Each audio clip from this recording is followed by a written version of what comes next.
learners. Welcome to the Learning Loft. Today's topic is the generation gap. That is the third chapter of your book. The Generation Gap is written by Benjamin McLanspock. So, today we will understand कि generation gap होता क्या है. The difference in thoughts, belief, values, behavior and taste between generations. जैसे younger generation and older generation के बीच में जो भी differences आएंगे मे बी आपके थॉट प्रोसेस में आ सकते हैं, आप क्या मानते हो, वो क्या मानते हैं, ठीक. टेस्ट बहुत अलग हो सकता है. जैसे फॉर एग्जाम्पल अगर हम आज की बात करें तो पेरेंट्स फोन कॉल्स प्रेफर करते हैं. वो रिलेटिव्स को कॉल करते हैं, रिलेटिव्स का फोन रिसीव करते हैं. और अगर हम अपनी बात करें आज की जनरेशन, तो वो लोग टेक्स्ट ज़्यादा प्रेफर करते हैं. वो व्हाट्सएप, इंस्टाग्राम, स्नैपचैट, वो इन सब में बिलीव रखते हैं. कोई फोन आ जाए तो even they are not happy to attend that call, right. We all are not happy. हमें ऐसा होता है कि अरे मैसेज कर देना, फोन क्यों करना है बार बार. फोन पे कोई बात नहीं करना चाहता. इवन अगर हम एंटरटेनमेंट की बात करें तो आज हमें नेटफ्लिक्स एंड चिल कितना पसंद है. बट हमारी फैमिलीज को, हमारे जो हमारे पेरेंट्स हैं, उनको नेटफ्लिक्स एंड चिल बिल्कुल पसंद नहीं होगा. वो वही अपने ओल्ड सीरियल्स, डेली सोप देख रहे होंगे, है ना. तो टेक्नोलॉजी में डिफरेंस है, एंटरटेनमेंट में डिफरेंस आ चुका है. इवन हर एक पॉइंट पे डिफरेंस है यहाँ पे. This is known age generation gap. जो भी डिफरेंस देखने को मिलता है उसे हम क्या बोलते हैं, जनरेशन गैप. मीन बॉर्न हुए थे 2 मई 1903 में एंड डाइड कब, मरे कब थे, 1998 में. उनकी डेथ हुई थी 1998 में. वो एक अमेरिकन पीडियाट्रिशियन थे. पीडियाट्रिशियन कौन होते हैं, जो बच्चों को देखते हैं, जो बच्चों के डॉक्टर होते हैं. एक ऐसी ब्रांच ऑफ मेडिसिन जो डील करती है बच्चों के साथ और बच्चों की से रिलेटेड प्रॉब्लम से डील करती है. That is paediatrics. ओके. वो बेस्ट सेलिंग ऑथर रह चुके हैं. उनकी बुक कौन सी सबसे ज्यादा सेल हुई है, that is baby and child care. Trusted source of parenting advice in इस जनरेशन. अब वो डॉक्टर थे बच्चों के, तो पेरेंट्स आके बोलते थे कि ये बच्चा तो बहुत रिबेलियस हो रहा है, ठीक है, बहुत ज्यादा ना कर, नहीं नहीं करता रहता है, पूरे दिन लड़ता रहता है, बहुत गुस्सा करता है. तो वो सबको एडवाइस करते हैं कि आप अपने बच्चों के साथ आराम से रहिए. वो भी आप पे ट्रस्ट करेंगे, आप भी उन पे ट्रस्ट कीजिए. Understand children's need and family dynamics. जो हमारे ऑथर है बेंजामिन, वो बच्चों की जरूरतों को समझते थे कि बच्चे क्या चाहते हैं. और वो फैमिली डायनामिक, जो चेंजिंग नेचर ऑफ फैमिली है, जो चेंज हो रहा है, जो गैप हो रहा है, जनरेशन गैप आ रहा है, वो उसको समझते थे. और वो सब पेरेंट्स को समझाते थे कि आप अपने बच्चों के साथ ऐसे बिहेव करो, तभी आप समझ सकते हो अपने बच्चे को. He taught everyone that child should be treated with affectionate and emphasizing flexibility. उन्होंने सबको समझाया कि आप बच्चे से प्यार से बात करोगे तो बच्चा भी आपसे प्यार से ही बात करेगा. आप बच्चों को समझोगे तभी वो आपको समझेगा. सो बेसिकली ऑथर का ये मानना है कि पेरेंट्स को भी समझना होगा बच्चों की प्रॉब्लम्स. अगर बच्चे 2 स्टेप पीछे आएंगे तो पेरेंट्स को भी 2 स्टेप आगे आना होगा. तभी वो एक दूसरे को समझ सकते हैं, तभी वो गैप कम होगा. सो बेंजामिन का मानना ये था कि बच्चों को रिबेलियस होना चाहिए, बच्चों को लड़ना चाहिए अपने लिए, ठीक है. They should fight for themself. तभी वो अपनी आइडेंटिटी बना सकते हैं, तभी वो एक्सप्लोर कर सकते हैं. जैसे फॉर एग्जाम्पल आपको अगर ट्रिप पे जाना होता है तो आप क्या करते हैं, लड़ते हैं ना घर पे. मुझे नहीं लगता किसी के भी पेरेंट्स बहुत इजीली मान जाते हैं, उनको मनाना पड़ता है. This is rebelliousness. जब आप लड़ते हो उनसे कि नहीं नहीं, आपको प्लीज जाने दो, ये लास्ट 12th है, लास्ट स्कूल की ट्रिप जा रही है, उसके बाद तो हम कॉलेज में चले जाएंगे, पता नहीं ट्रिप आएगी ये भी या नहीं आएगी, है ना. So this is rebelliousness. जब आप अपनी बात रखते हो, अपना स्टैंड लेते हो, अपोज करते हो आइडिया को. पापा मम्मी ने मना कर दिया तो आप क्या करोगे, अपोज करोगे, अगेंस्ट जाओगे कि नहीं नहीं, मैं तो जाऊंगा, बिल्कुल जाऊंगा, लास्ट ईयर है मेरे ट्रिप का, ठीक है. तो आप रिबेल कर रहे हो, you are fighting against that. This is rebel. और ये कौन सी एज में होता है, बेंजामिन बोल रहे हैं कि ये एडोलेसेंस एज में सबसे ज्यादा होता है. एडोलेसेंस एज कौन सी होती है, ट्रांजिशनल फेज होता है, ठीक है. ट्रांजिशनल फेज होता है जब चाइल्डहुड से निकलता है और एडल्टहुड की ओर जा रहा होता है। कौन सी एज होती है? टीनेजर वाली, 10 to 19 वाली एज होती है। ठीक है, जब बच्चा अपनी आइडेंटिटी बना रहा होता है। कौन से साल के बच्चे होते हैं ये? 10 to 19। ठीक है। अब बेंजामिन बोल रहे हैं वो नेचुरल रिबेल करेगा। वो बच्चा बड़ा हो रहा है तो वो उल्टे जवाब देगा, वो बिल्कुल देगा। अब आपको उसको अच्छे से समझाना होगा उस चीज के बारे में। ये नहीं कि आप भी बच्चों की तरह जिद ही करने लग जाओ। Child don't want authority. अब उसको अथॉरिटी नहीं चाहिए अपने ऊपर, इंडिपेंडेंस चाहिए, है ना। वो इंडिपेंडेंट आइडेंटिटी बनाना चाहता है। उसके लिए वो किसी की नहीं सुनेगा अभी इस वक्त। वो चाहता है कि वो खुद चॉइस करे। अगर अभी तक उसकी मम्मी उसके लिए कपड़े ले रही है तो अब वो चाहेगा कि वो खुद चूज करे, है ना। अब वो दोस्तों के साथ खुद बात करना चाहेगा, खुद अपने नए नए दोस्त बनाना चाहेगा। अब वो समझ रहा है धीरे धीरे कि चॉइसेस उसको बना भी सकती है और उसकी लाइफ को बिगाड़ भी सकती हैं।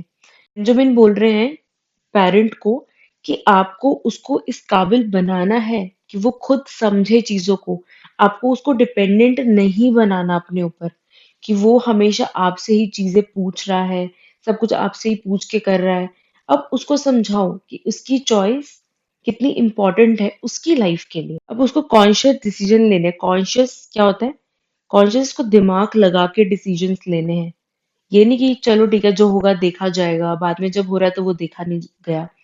सो उसको बहुत सोच समझ के कुछ डिसाइड करना होगा, सोच समझ के चूज करना होगा।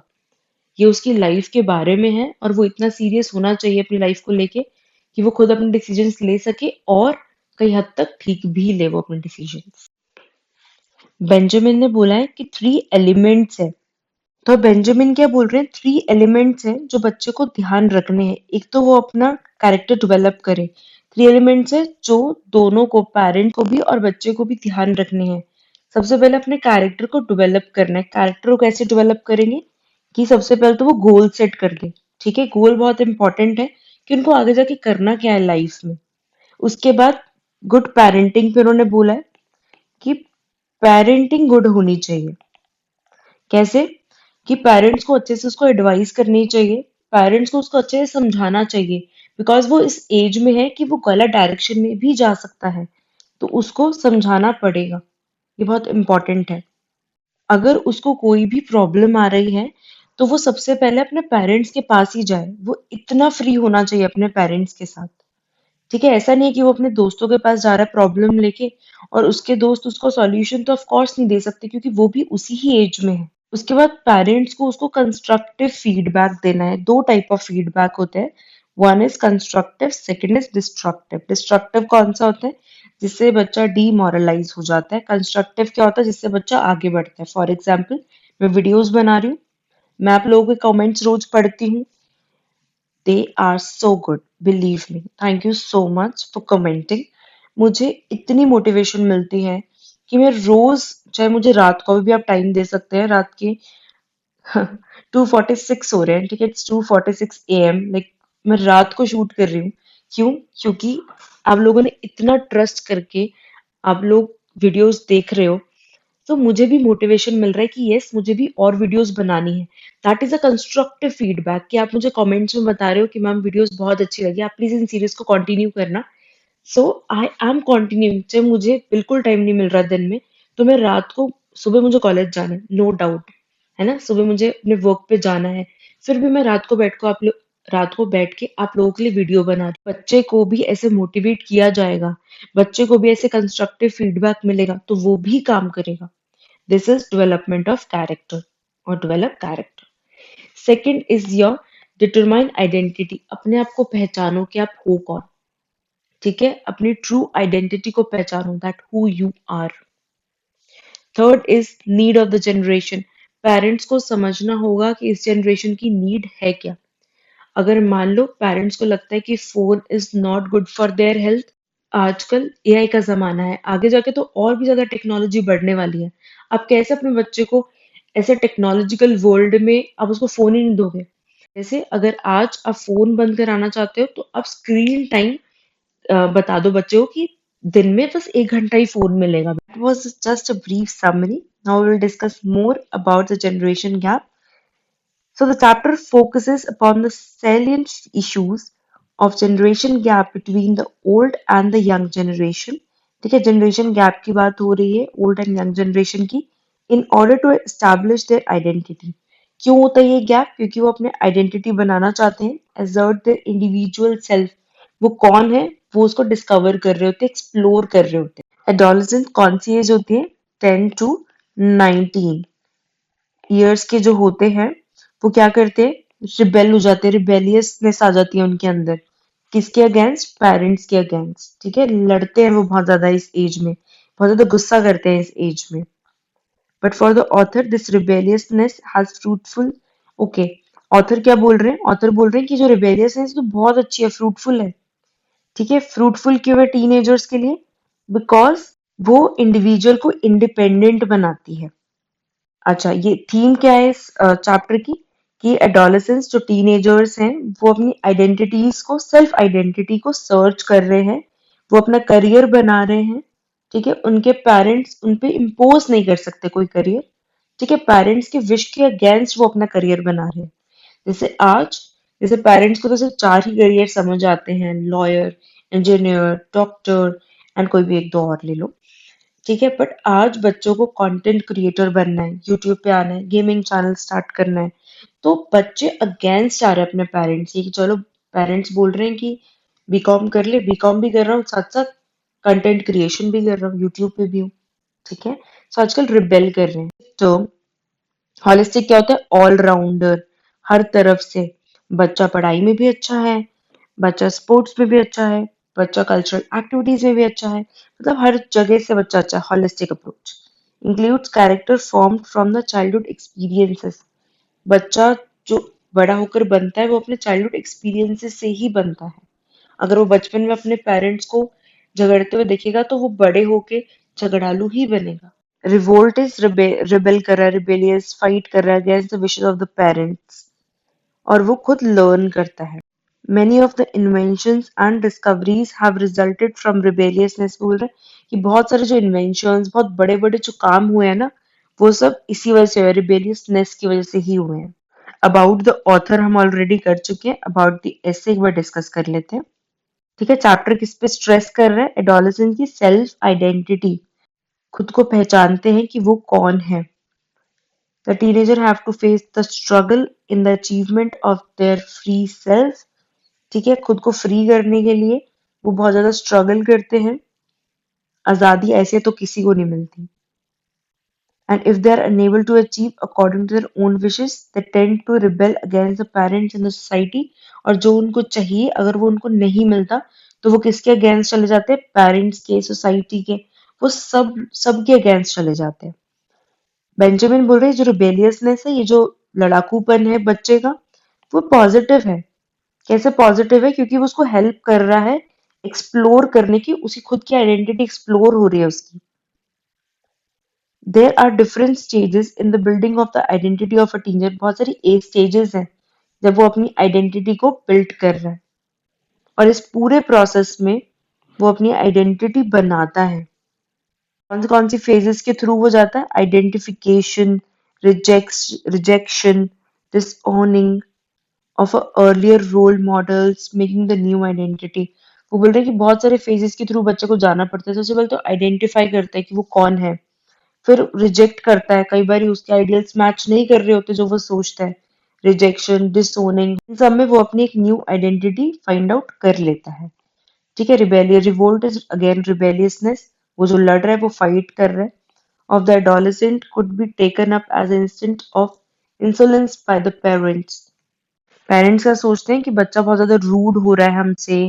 ठीक है, वो रूड नहीं हो रहा, वो इम्पोलाइट नहीं हो रहा, वो सिर्फ अपनी बात सबसे पहले बहुत प्यार से समझाता है, फिर थोड़ा सा तेज बोल के समझाता है, और फिर लड़ के समझाता है।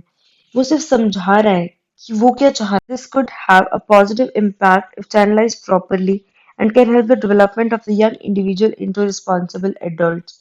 वो बोल रहे हैं कि अगर ये चीज सही चैनलाइज कर लेता है बच्चा, बच्चा लड़के घर से बाहर आ गया है, हॉस्टल में पढ़ रहा है और अपनी पसंदीदा कोर्स कर रहा है, बट उसके बाद भी वो नहीं पढ़ रहा, या फिर उस वो भटक जाता है अपनी राह से।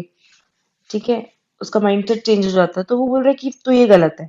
और अगर वो सही चैनलाइज कर रहा है, अपनी पार्ट्स को, अपनी शक्तियों को सही जगह पे लगा रहा है, तो वो एक बहुत ही रिस्पॉन्सिबल एडल्ट बहुत अर्ली एज में बन जाएगा। ठीक है। समरी ऑलरेडी हम डिस्कस कर चुके हैं। Please pause the video and read the summary. These are the important pointers, again you can read. जो हमने किया है उससे कुछ एक्स्ट्रा नहीं होगा, that's so confirm. These are the comprehension exercise. आपको कुछ sentences given होंगे, passage given होगा basically. आपको उसको explain करना है. These lines have been taken from the essay entitled The Generation Gap written by Benjamin McClant's book. Please, chapter का name written by authors. Chapter का name and author बहुत tips पे याद होने चाहिए. किस चैप्टर में क्या है, थोड़ी सी समरी भी याद होनी चाहिए। ये तो बेसिक चीज है, अगर इसके बिना पेपर देने जा रहे हो तो कोई फायदा नहीं। सबकी समरी होनी चाहिए कि अगर जैसे फॉर एग्जांपल यहाँ पर रिबेलियसनेस आ गया, हमने पढ़ा है रिबेलियसनेस कौन से चैप्टर में, एडोलेसेंस याद रखो, सबके की पॉइंटर्स याद करो। यूनिवर्स का की पॉइंटर्स क्या थे, मिथ थी, स्टोरीज थी, बुम्बा थे, मेकर्स थे, और कौन थे, साइंटिस्ट थे, यूनिवर्स था। ठीक है। थर्ड में कौन सा हमने जो अभी किया है, द जनरेशन गैप। तो जनरेशन गैप के पॉइंटर्स क्या, रिबेलियसनेस हो गया, एडोलेसेंस हो गया, पेरेंटिंग हो गया, कंस्ट्रक्टिव फीडबैक हो गया। ऐसे सबके पॉइंटर्स आपको याद होने चाहिए। जो रीड करना है इसको, जितना अभी तक हमने डिस्कस किया उसके बाहर कुछ नहीं आएगा। कोई भी ऐसा वर्ड है जो समझ नहीं आ रहा, प्लीज गूगल पे जाओ। जो वर्ड समझ नहीं आ रहा, रिबेलियसनेस नहीं आ रहा बोलना, कोई बात नहीं, फाइट लिख दो भाई। ठीक है। एडोलेसेंट नहीं आ रहा समझ, टीनेजर लिख दो। और क्या हो सकता है, जो वर्ड नहीं आ रहा उसका अपना इजी वर्जन बनाओ। ठीक है। अगर इसमें से भी क्वेश्चन आंसर्स में भी प्रॉब्लम आ रही है तो मुझे बताना, मैं वो भी डिस्कस कराऊंगी। वैसे तो आप लोग फर्स्ट ईयर में हो, आपको अब रीडिंग की हैबिट डालनी चाहिए। ठीक है। मैंने आपका बेस बना दिया है समरी डिस्कस करके। Now you have to read. Pause करना वीडियो एंड इसको रीड करना। यहाँ पे कुछ क्वेश्चंस भी हैं कि आइडेंटिटी से आप क्या समझते हो, रिबेलियसनेस क्या होती है, बहुत इंपॉर्टेंट क्वेश्चन है, कंफर्म आएगा चाहे पैसेज में है चाहे क्वेश्चन फॉर्म में है आपका। फेजेस कौन से हैं, अभी हम कर चुके हैं, आइडेंटिफिकेशन, रिजेक्शन, डिसओनिंग। जैसे मुझे याद है वैसे आपको भी याद होना चाहिए था अभी। Growing child responsible young man कैसे बनता है, ऑफ कोर्स कैसे बनेगा, तो वो रिबेल करेगा। Is there any need for child to be and do what his parent decide for him to do? Give reasons for your answer. वो बोल रहे हैं क्या ये जरूरत है कि पेरेंट्स ने जो डिसाइड किया बच्चा वही करे। ठीक है। अगर आपको ऐसे लगता है तो रीजंस दे दो अपने आंसर्स के। बहुत इजी चैप्टर है। This is the most easiest chapter. अभी तक हमने जितने चैप्टर्स हम कर चुके हैं। ठीक है। जो भी करना है पॉज करो और रीड करो इसको। ओके। जैसा कि हम रोज प्रैक्टिस के लिए कुछ क्वेश्चंस करते हैं एंड जिनको हम इम्पोर्टेंट क्वेश्चंस भी कहते हैं of course. So your first question is why is rebelliousness common in young people. तो वो बेसिकली जो भी यंग लोग होते हैं उनमें क्यों ऐसे ऐसे बोलते हैं ना, बहुत ही गर्म खून है, क्यों बोलते हैं, वो इसी वजह से बोलते हैं कि वो उनके अंदर वो रेडी रहता है लड़ने के लिए। ठीक है। वो रेडी रहते हैं अपोज करने के लिए किसी को भी। अगर उनको कोई चीज गलत लग रही है तो वो बोलेंगे, उसके अगेंस्ट रिबेल करेंगे, क्योंकि वो उनकी एज है, वो अपनी आइडेंटिटी सर्च कर रहे हैं, वो एक्सप्लोर कर रहे हैं। What is the first formative influence on a child. First किसका इन्फ्लुएंस होता है चाइल्ड पे, प्रभाव किसका पड़ता है सबसे पहले बच्चे पे, पेरेंट्स का। सबसे पहले वो अपनी फैमिली को देखता है, जैसे उसकी फैमिली है वो वैसे ही बिहेव करता है, वो उनसे ही सबसे पहले सीखता है। लड़की अपनी मदर को कॉपी करेगी, उनकी तरह मेकअप करेगी and all that. What is the second element that makes up the identity.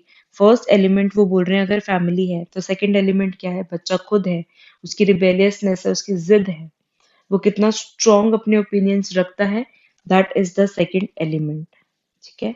Third fourth question is your title of the chapter, कि क्या इंपॉर्टेंस रखता है title of the chapter, which means आपको generation gap का मतलब समझाना है इसके अंदर, और दो तीन एग्जाम्पल देना है चैप्टर के अंदर से। What is the identity for you? Self identity and identity आपके लिए क्या है, आप वो बताइए। इसमें आपने अपना ओपिनियन बताना है कि आपको क्या लगता है। Positive side of rebelliousness, positive side of rebelliousness कि जो बच्चा लड़ रहा है उसका पॉजिटिव साइड क्या है। बेंजामिन तो पूरे ऐसे में यही बोलता है कि पॉजिटिव ही पॉजिटिव है ये रिबेलियसनेस। बच्चा लड़कर ही तो अपनी आइडेंटिटी बनाएगा। So of course this is positive. That's it about the chapter. Thank you so much for watching till the end. Please hit a like button if you really like this video. Like, share, and subscribe. Thank you. Thank